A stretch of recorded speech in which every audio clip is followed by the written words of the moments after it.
When I first met Lee Kuan Yew in 1994, I was absolutely struck by him. Richard Nixon once compared him to legendary statesmen like Disraeli, Bismarck, and Churchill. But Nixon said he occupies a small stage.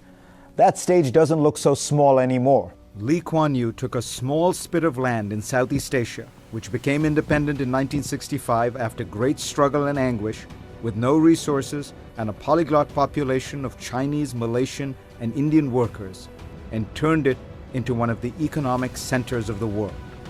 To do this, Lee had to have smart economic policies, but also a shrewd foreign policy that allied with America, kept China happy, kept Russia and Japan at bay.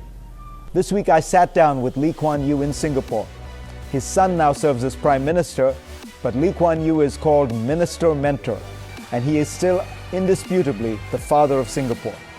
I was struck by the depth of his understanding of the world, China, Russia, and the United States, all at age 85. Listen to this. You have achieved remarkable success for Singapore in your lifetime. You've seen it go from a tiny, poor, backward third world country to one of the richest countries in the world. But lots of people feel that you have exercised too tight a control, that you should have opened things up more, that it has been too domineering and coercive a state. What do you say to them? I say, ask my people, they are given the vote, it's secret. Nobody has ever alleged any chicanery, no bribery, no coercion, no nothing. We have never won less than 62/3 of the vote. But it's difficult for opposition parties to form. It is not the business of the government to enable the opposition party to overturn us, right? You expect the Republicans to help the Democrats to overturn them?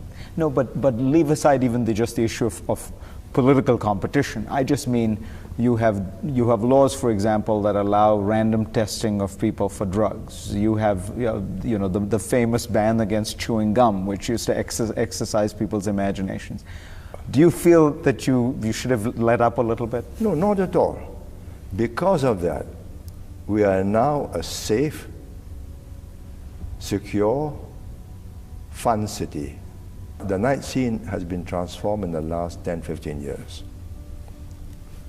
Any number of nightclubs, the nightlife, al fresco dining by the riverside. And people can even chew gum now. You need to have a medical certificate to buy gum for those who want to give up smoking and got to chew some nicotine. What is it I'm trying to do? I'm trying to create, in a third world situation, a first world oasis. I'm not following any prescription given me by any theoretician on democracy or whatever. I work from first principles, what will get me there? Social peace and stability within the country. No fight between the races, between religions, whatever. Fair shares for all. Everybody is a homeowner.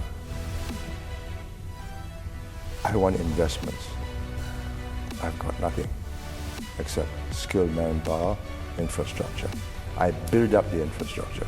I educate the people. We have the best educated workforce anywhere in Asia. And I would say within another 10 years, anywhere in the world.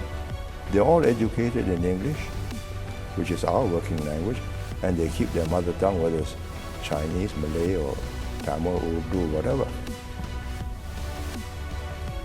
Must I follow your prescription to succeed? Do I want to be like America? Yes, in its inventiveness, in its creativeness. But do I want to be with America, like America, with its inability to control the drug problem? No. Or the gun problem? No. These are my choices. I go by what is good governance. What are the things I aim to do? Healthy society that gives everybody a chance to achieve its maximum. What do you think of the American campaign, watching it from Singapore? what can I say, is fascinating. Suddenly, Senator McCain produces this governor from Alaska, Palin, and is leading in the polls, and she's a hit. The first flush, she was a disaster. What do you want from the next president? Engagement with the world, keep trade going, don't backtrack, or you'll put yourself at a disadvantage and put the world at a disadvantage, and you make conflicts more likely. Try and maintain a balance so that peace and stability is assured without more conflicts. One thing you've been critical of the United States of in the past has been its efforts to spread democracy around the world. You were critical of it when it was Bill Clinton's America, leave alone the freedom agenda of George Bush. What do you object to in that push? No, I don't think it's doable. I'm a social Darwinist. I mean, survival of the fittest. No, the survival requires you to change. If you don't change, then you're marginalized and you will become extinct.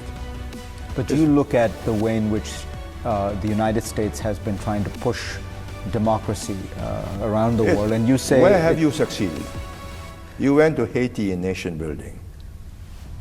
And I was just listening to the BBC on Haiti and recently. I mean, it's just undoable.